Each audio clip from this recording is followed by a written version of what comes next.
Respected devotees, again today we are having a opportunity to listen to spiritual discourses by the grace of the Almighty. And the more we listen to the speeches, more we listen to the spiritual discourses, we understand what is the purpose of human life. Actually, we don't understand the purpose of human life. We think eating, drinking, and people say eat, drink, and enjoy. This is the human life. But what I feel, what I have experienced, we can eat, we can drink, but we don't enjoy life. We think we enjoy life, of course, by indulging in worldly things, in sensual pleasures. We temporarily get enjoyment. And this, as I said before, is like painkillers. Temporarily, we feel that I'm happy, I'm enjoying life. But after same time, again, I feel that no, it was just temporary. So to a permanent enjoyment, we have to understand spiritual science.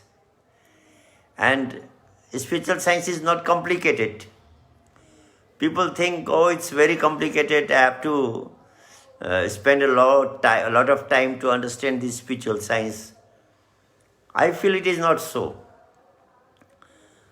People have made it complicated by giving so many explanations, so many books, so many scriptures, so many explanations, and so many gods and goddesses. People are confused to worship which one. There are thousands and thousands of gods and goddesses, many religions, many sects, and a person get confused. But technically, if we analyze, in spirituality, we have to understand four things. How to utilize the brain power, what is the function of the mind and how to control the mind, the purpose of soul coming in this body, and how to experience God. If four things are clear to us, this is the crest of spirituality, the essence of spirituality. The gist is to know these four things. So, since many days we are discussing about the mind and about the other things also, what I feel, it takes time to understand the mind. Mind is a very, very complex thing. Science has not been able to define the mind. The philosophers, the psychologists, they are trying their best to explain the mind, but not yet successful. Because mind is actually metaphysical. And so they relate the mind with the brain, whereas brain and mind are different. And I have said it many times, mind does not have brain. That's why it becomes more dangerous and more sophisticated.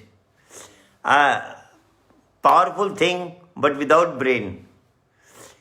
And so, unless and until we understand the functioning of the mind and know the system to control the mind, it can bring havoc in our life. And if we could control the mind, it can bring, flowers, it can bring bliss and happiness in our life. So, the role of spirituality is to control the mind, to know the system to control the mind. And that's the most important thing in our life. I remember the saying of Swami Ram, Professor Ram Tirtha, who went to the foreign countries, the US, for propagating spirituality. When he was about to come back to India, so at that time there were no aeroplanes, the seas, ships were there. And so all the devotees of US, the foreign countries, they came to see him off at the seaport. And they said, Swamiji, you are going back to India. You have gave us so many spiritual understanding. But now as you are going back, we want you to give us the main thing what we have to do in life so that we do not forget it and try to implement it. Swami Ram said, his final saying at that time was, if you have conquered the world, you are not the real emperor of the world, but the one who has conquered one over his unsteady mind is the real emperor of the world. So my final message to all of you is, control your unsteady mind. That's the greatest achievement in life. So friends, we have to learn how to control the mind. Science has not been able to find any instrument, anything which can control the mind. They have created brakes for all the things, for a train, for an aeroplane, for even a submarine, for even a rocket. They have got brakes. But for this unsteady mind, science has no brakes.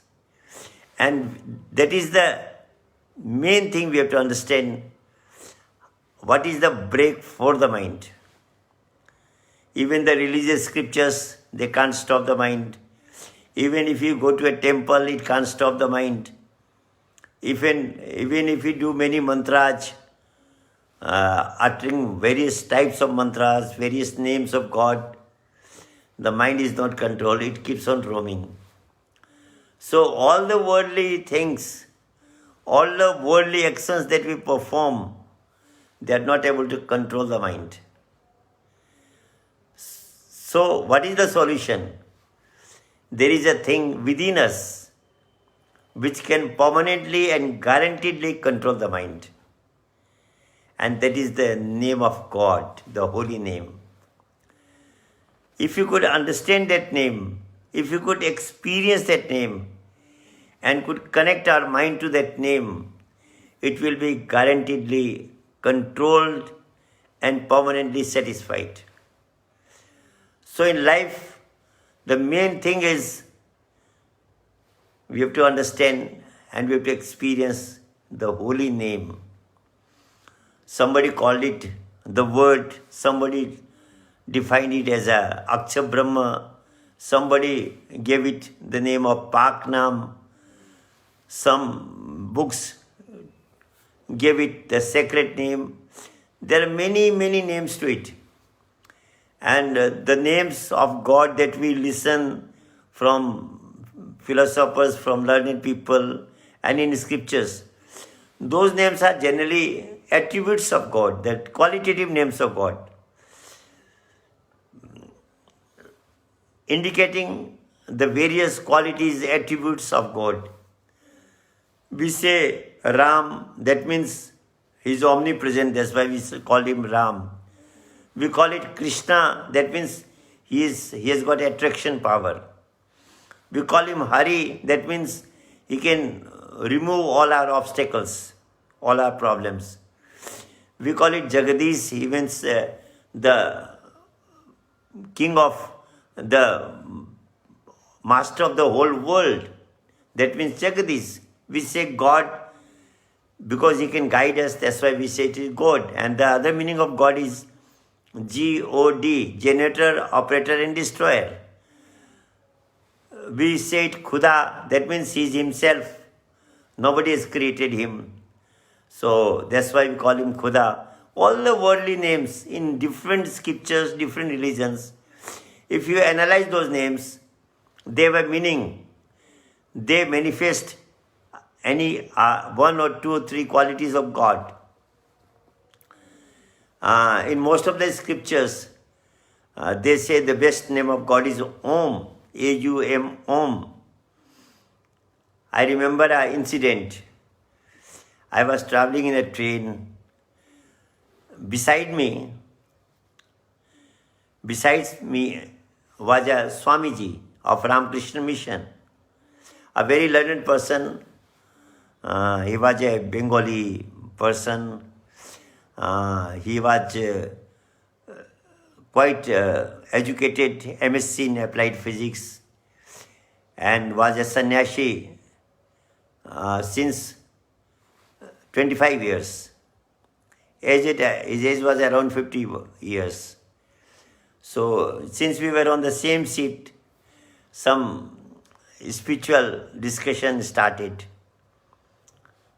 I introduced myself as a medical doctor, and he started giving me some sermons, some lectures, and I was listening to him very attentively. Then he said to me, "Doctor, I suggest you one thing. You should meditate on the name of God morning and evening."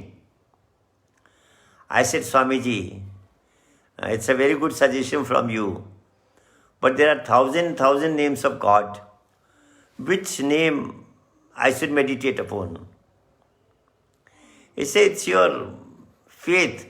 On whichever name you have faith, you like it, you can meditate on that name."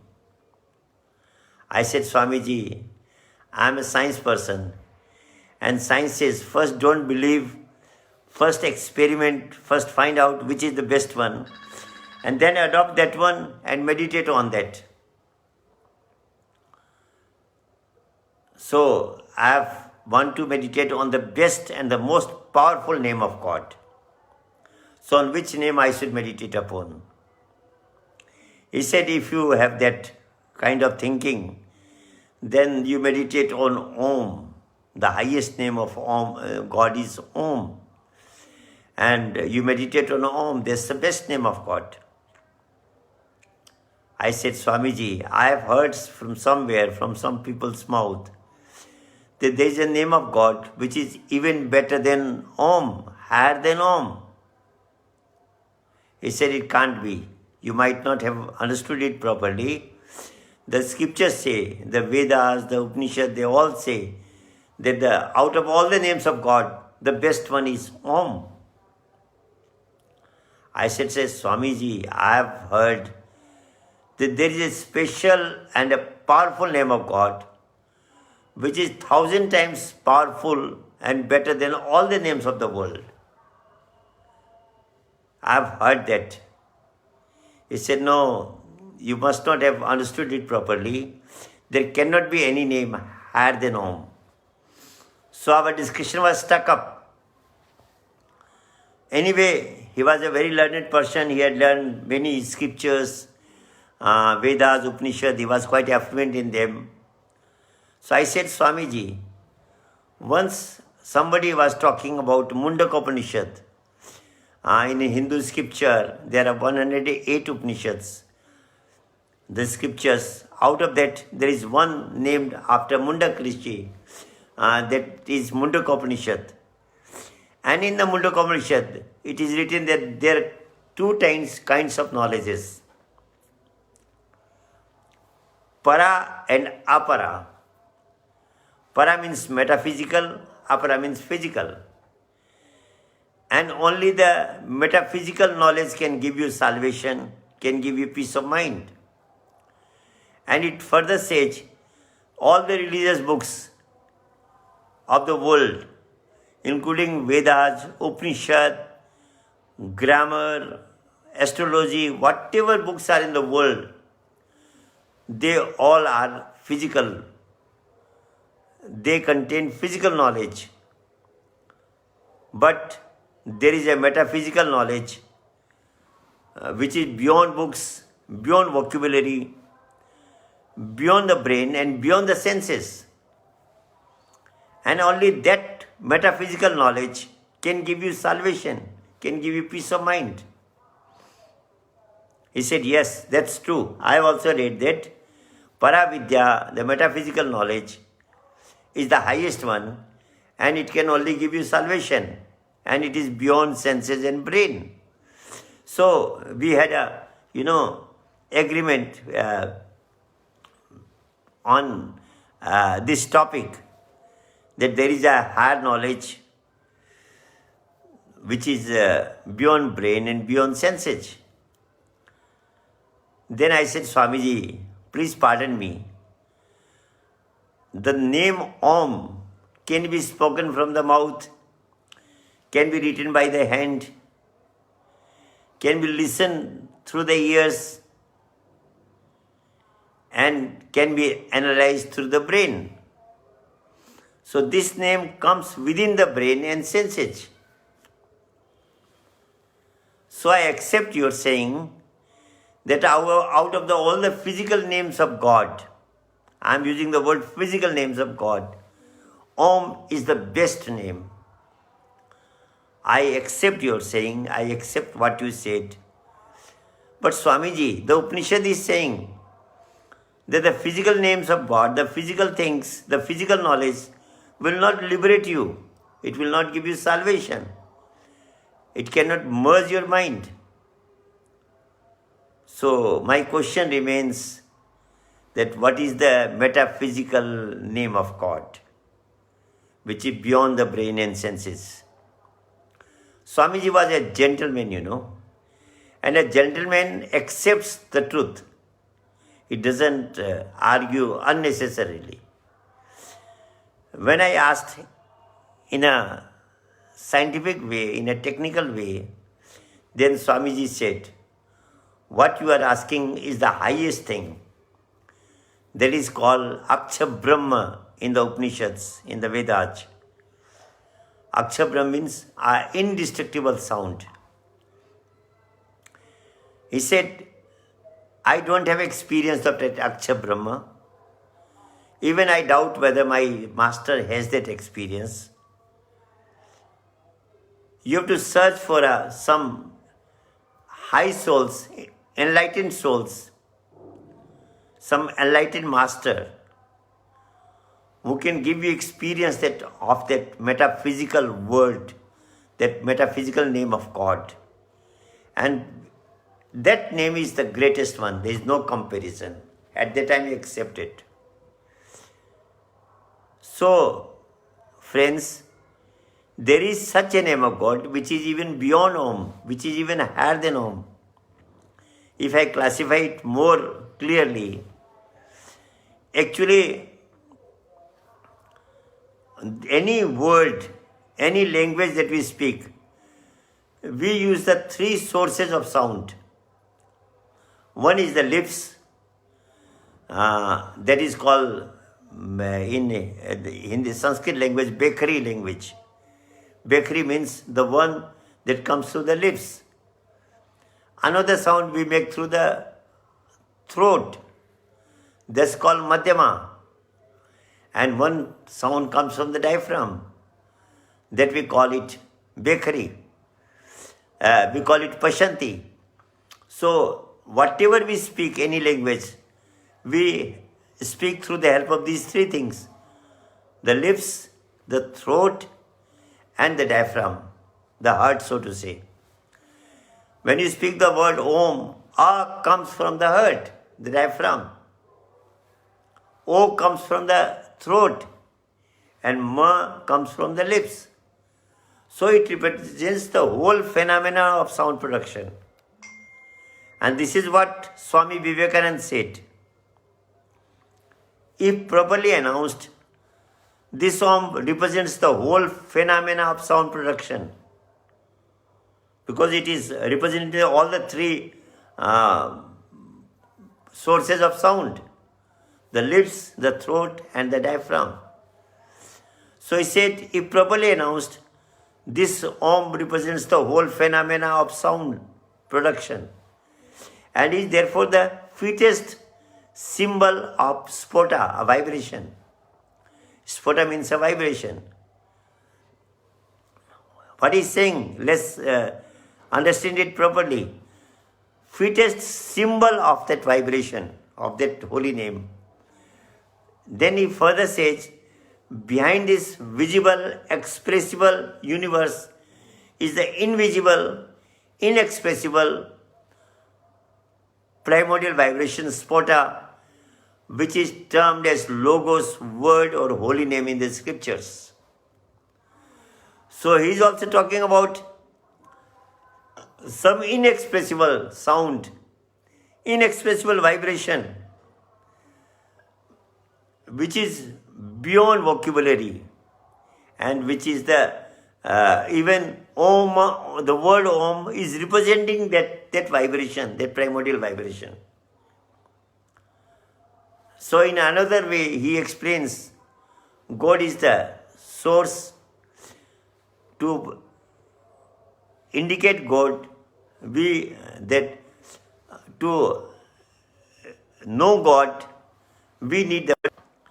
But the actual name of God is beyond vocabulary, beyond Om, and that name is within all of us. As I said yesterday, that's the name we remembered even in the mother's womb. So friends, let's think over what was that name which all meditated in the mother's womb. People of the whole world, born anywhere in any country, at any place, belonging to any religion, any caste, we meditated on that name of God. And that name is within us. It is making us alive. The moment it leaves us, we are dead. It is that name due to which we are alive. And so we have to understand that name which is making us alive. Now let's think what is making us alive, due to which our whole system, body system is working. You see, my hands are working. If we scientifically analyze what is the power which makes it work, make it move, is the circulation of the blood. Because if there is no circulation of blood, this hand, the fingers will not work. The circulation of blood is due to the pumping of the blood by the heart. And in the heart there are beatings, due to which there is pumping work going on. The heartbeats are related with the lungs, with the expansion and contraction of lungs. Because when the heart doesn't work, the doctors massage the heart. So the heart, the functioning of the heart is related with the expansion and contraction of the lungs. And expansion and contraction of lungs is related with the breathing process. When we breathe in, lungs expand. When we breathe out, the lungs contract. So the expansion and contraction of lungs is related with the breath. Now what is breath? Breath is oxygen going in and carbon dioxide coming out. This explanation science is given to us, and it's a perfect explanation. So science says breathing process is what is oxygen going in and carbon dioxide coming out. But one thing remains there. What is the power which makes us breathe in the oxygen and which makes us exhale carbon dioxide? Because when that power leaves the body, even we are in hospital, the refreshment machine must be working, oxygen going in, and every process is going on. Suddenly, what leaves us? No more the machine works, no more the injection works, no more the medicines works, and doctor says now he's dead. What left us? What stopped the breathing process? What was the power within the breathing process which left us? That's the holy name of God. That's the primordial vibration within the breath, due to which this breathing process is going on.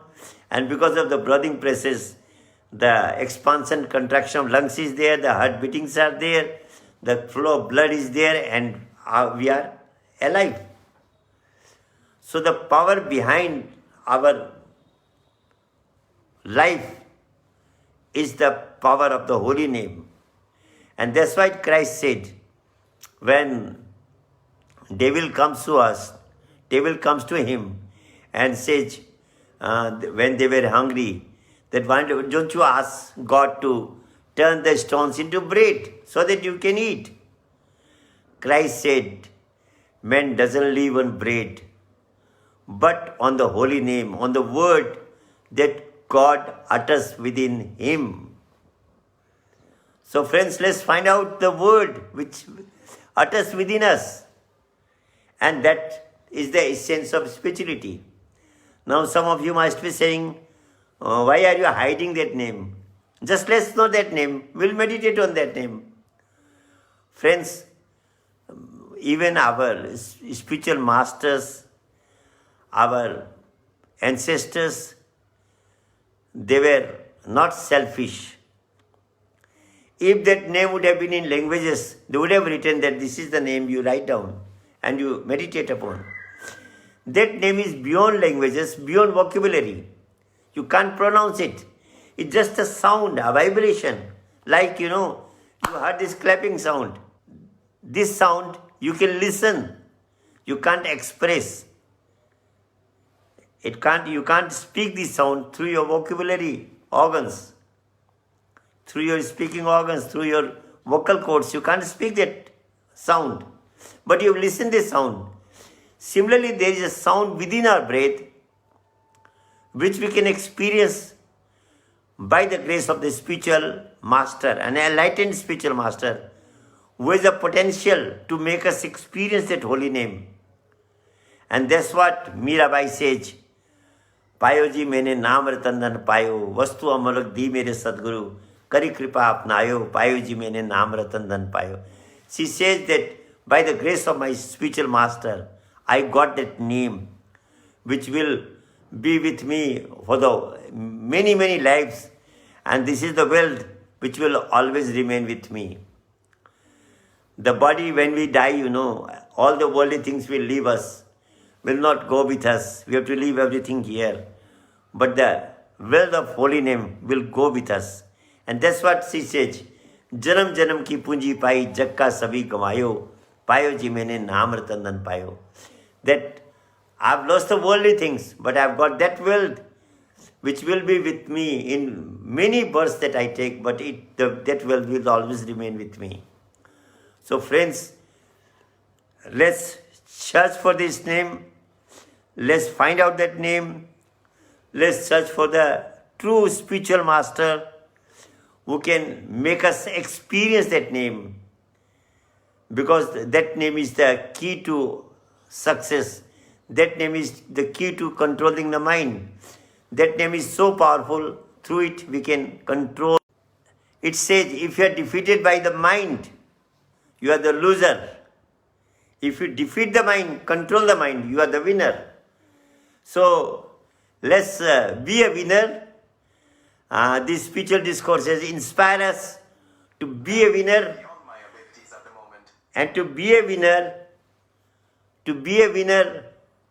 we have to experience that holy name, go to the spiritual master, request him that I want to meditate upon the name that I meditated in the mother's womb.